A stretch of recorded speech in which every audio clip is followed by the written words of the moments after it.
If you want to know how to build an email list fast going into 2019, I've got my best tips to help you supercharge your efforts, and we're starting right now. If you want to transform your website into a customer or lead generation machine, I'll show you all my best tips, tactics, and secrets to get there fast. Let's dive in. Hey there, welcome. I'm Wes McDowell, a web strategist for The Deep End, and if you're not subscribed to the channel yet, we do 2 new videos a week, so go ahead and click on the subscribe button and the bell icon next to it so you never miss another video you need to succeed online.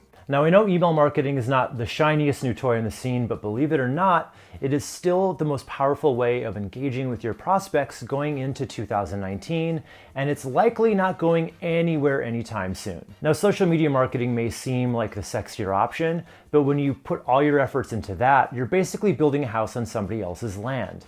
You know, think about what happened with Facebook, the shakeup that happened this year. And even if these platforms aren't going away, what can happen is algorithm changes where your organic reach goes way down. You know, even if you have 1 million Facebook fans, only about 2% of those fans are ever going to see your posts organically. But when somebody trusts you enough to give their email address to you, that is a micro commitment, which means that once they've done that, they're a much more engaged prospect. So there's a lot of power in a high quality email list. So in this video, I'm going to give you all my best tips, tactics, and strategies to build an email list either from scratch or from a really small list you have right now. So the first thing I want to address is nobody's ever going to opt in for your newsletter. And you probably already know that. Those have pretty much gone away. A newsletter doesn't really promise anything of value. So what you want to do instead is create a flagship opt-in that most of your core audience would really care about. So that's basically your lead magnet or freebie. I'll be using both of those terms kind of interchangeably here.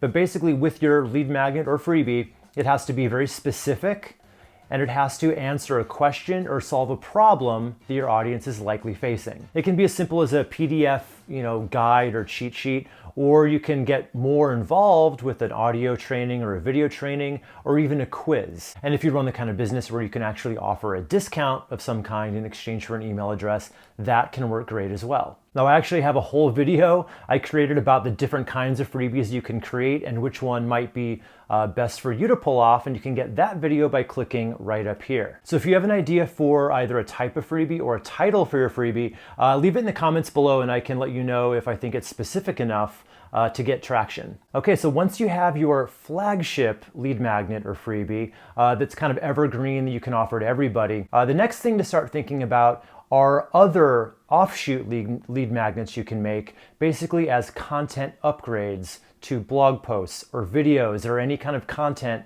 that lives on your site. So a good example of a content upgrade I can tell you about is recently I did a video about how to rank your business locally in the map pack on Google searches.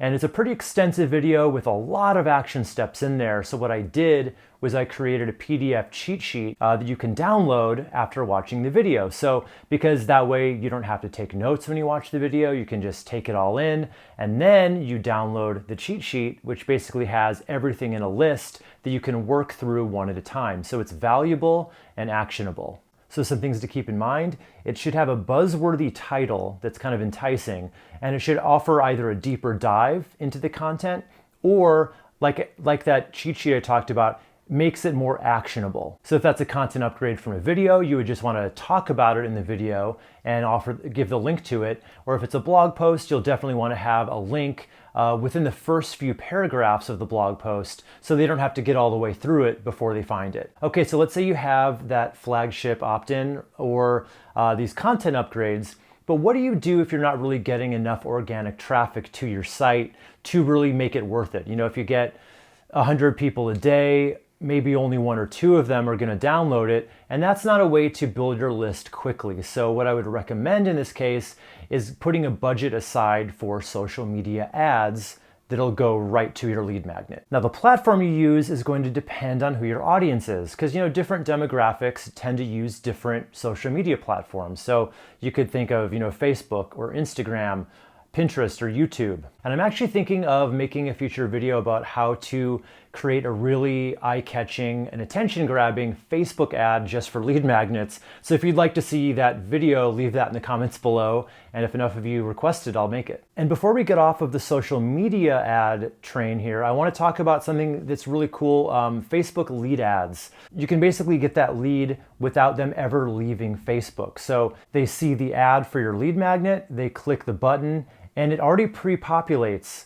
with their name and email because Facebook obviously already has that information. They click through and then they don't ever have to leave Facebook and you get to email the lead magnet right to them. So it's a great experience. And because Facebook likes to keep people on the platform generally, you'll generally pay a little less for that click because they're willing to take a little bit of a hit money-wise and keep people exactly where they have them already. But if you don't go that route and people actually come to a landing page for your lead magnet, you need to be sure that it's set up in the right way so that it actually converts. And in almost every case, the more simple it is, the better. Just include, the name of the freebie. Some kind of a visual representation of it is usually pretty good. You can do a guide cover or a video screenshot, or something like an iPhone with headphones and cover art if it's an audio training. People generally like to kind of think of this as kind of a product versus just information. And the other way to help conversions here is to only ask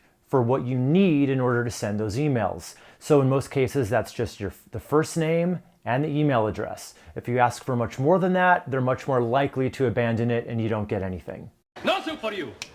You also want to make it really clear that this is going to be emailed to them. That way you're much less likely to get a fake email address because a lot of people do try that.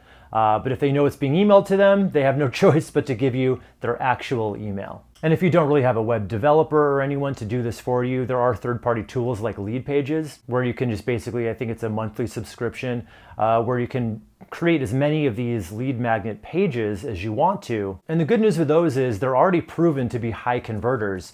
And in fact, when you're choosing your template, they usually will list them in order of which ones convert best, so you're not left to guess. Okay, another way to grow your list a little quicker is think of all the emails you send on a daily basis. What if you were to include the link to your opt-in or your lead magnet in the signature line of your emails? Now you may be thinking, yeah, but I'm already sending them an email, so I already have their email address, which is true, but you can't really send your marketing emails to people who haven't opted in for it. So you're definitely not going to want to send those emails until people have actually opted into your list. And this is a great way to pick up a few extra people every day. Now I've got one more trick to really increase the conversion rate on your lead magnet page, and that is using an exit intent pop-up. So, whether or not you think these are really annoying or not, the truth is they're proven to be high converters. And the good news is they're really only triggered when someone is actually mousing back toward the back button anyway, meaning you are about to lose them, so why not go for one last ditch attempt to get them back? So then what happens when you have this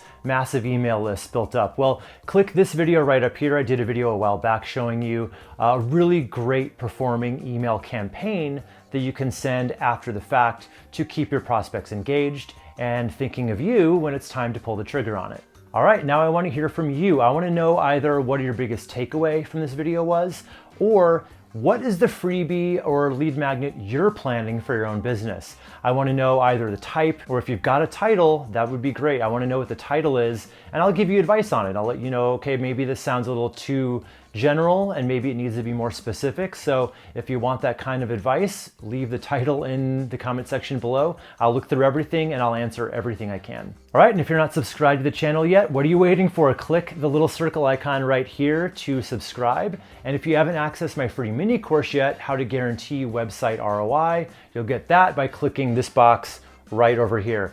All right, I'm Wes McDowell for The Deep End. I'll see you in our next video.